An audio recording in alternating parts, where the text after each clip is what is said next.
If you played my custom map from last week, you might have noticed some weird things with the two locomotives and the way car you get with the download. Some people asked me how to do it, so here we are.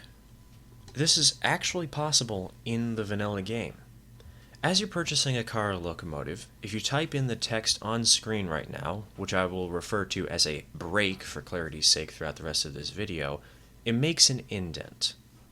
However, the base game has a text limit on most everything, so you can't really do too much with this. We'll have to use railroad.studio, which is a third-party browser-based save editor.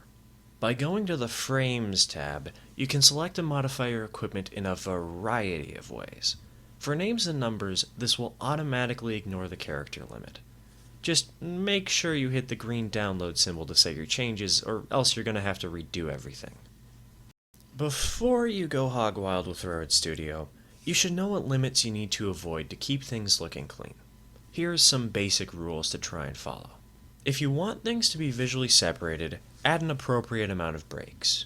However, if you have more than one break in a row, add a space between them, or else it'll be treated as 4 breaks instead of 2. All text is centered on the original text placement. If you want to keep the original text centered but add an extra row above or below it, add the line you want, and then add an equal amount of breaks on the opposite side of the centered text. To shift text horizontally, just spam spaces. Like with breaks, the text will want to stay centered on its original position, so you might need quite a few spaces to get this one done.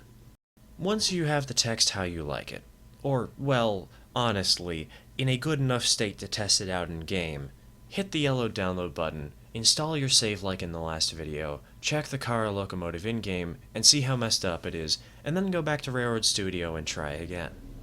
Trial and error is a big part of the process, so don't be surprised if you don't get it right on the first try. I personally recommend only modifying one car at a time until you get it down, and to then copy that car's text to other cars when you're finished to save on time. That's all I've got for today. Like and subscribe to boost my ego, support me directly via Ko-Fi, and whatever you do, have a good one. Cheers, folks.